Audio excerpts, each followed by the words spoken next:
All anyone can do is be themselves. Literally, be you. And I know a lot of times we hear this so often, but being oneself is literally hard to do when you have so many different personalities, characters, spirits, beings around you. It is hard to be you. But if you take the time to realize what you like, what you want, what you don't want, who you are, what are you going to stand for? What are you going to be leaning towards? What are you going to not limit yourself to? And what are you going to limit yourself to? It's an act of balance, of being balance. And when you see who you are and be who you are, you simply don't want to do or be anything or anybody else but you. Because see, you understand that you can control you. You can change and not change you. You can mix and match you. You pretty much have a canvas where you can do anything you want to because it's you. When you realize who you are, whose you are, whom you are,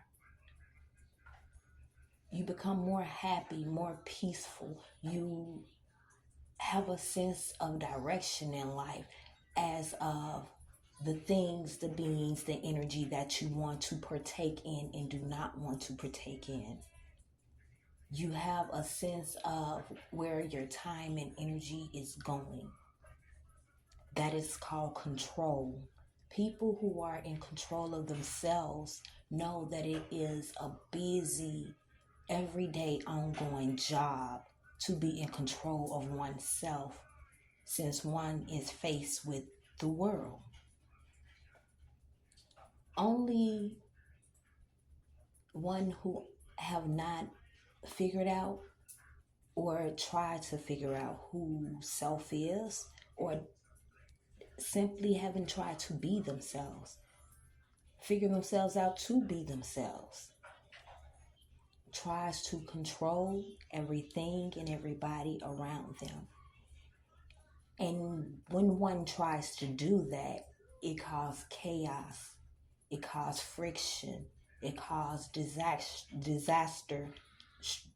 I mean, it causes things to be out of place, out of alignment. Because what you want for somebody may not be what they want for themselves or the mission that they're simply here to do. But people will push their wants on others or say what others cannot do or what they don't like them to do because they're trying to live others' lives instead of trying to live their own. That's how busy, important, and an everyday job it is to be you. When you are being you, you just don't have the time to get consumed in others people's lives where you're trying to, hey, I need you to walk that path. But no, I don't want you to be that type of person because see, I'm too scared to be that type of person and I don't need somebody else. You see how it's just so much confusing. People who are busy not being themselves or not being who they are or figuring out who they are causing chaos, trying to control things and narratives that they cannot and never will be able to control. But if you're being you and trying to be and being the best you know how to be, that is a being you that does not come with too many regrets. Because you know that at that time and moment, you were being the best you knew how to be. It doesn't mean that you wasn't wrong or you couldn't have been wrong. It doesn't mean that you're perfect. It just means that you know you were being your best.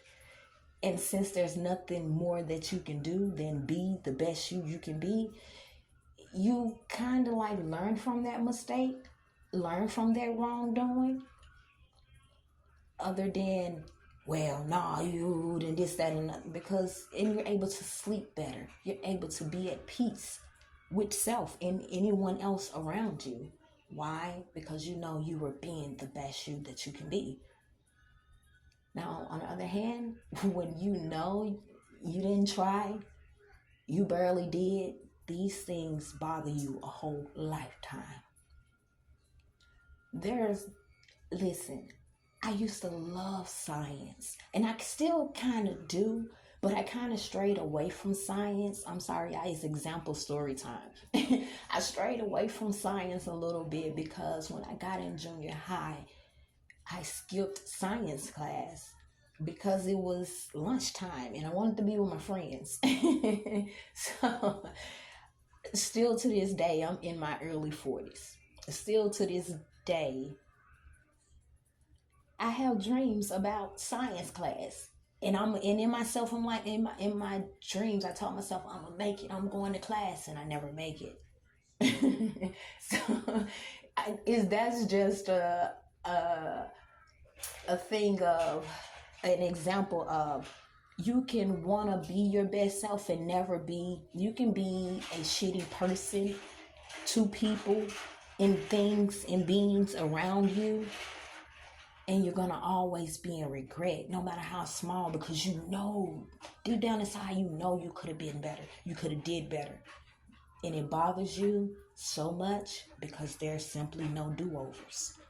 So this is why a lot of people have a hard time letting go. No, you're mine and you can't be with nobody else and this, that, and the third. That's a mental problem. Or you're going to always be my friend. You my best friend. You're going to always be my best friend. I don't care what nobody's saying. You like, no, I don't want to deal with your kind anymore. People who tends to, I don't care what nobody say, that's my cousin. They're going to always be my cousin. But you bring your cousin a lot of drama. Chaos, because you're trying to project what your life on your cousin. People who wants to be themselves find their vibration, and they ride that vibration because they know that vibration is their lane, that's their wave, and that's what they good at. They're great at being them. You can rarely go wrong at being yourself, because who can you compare yourself to? No, I didn't get that right, because no, yeah, you can get yourself right at any time. But when you comparing yourself to others and trying to be others, you're going to always be in a low vibrational state of mind, being, and actions. Well, they did that better than me and I can do it better. Wait a minute, I'm going to do it better. You're spending the majority of your time trying to hold on to something that's time consuming and not worth your time, not worth anybody's time, because you were simply made to be you, no one else. And you cannot control someone else's movements, someone else's path, someone else's journey. But you can be the best you know how to be on that person's journey.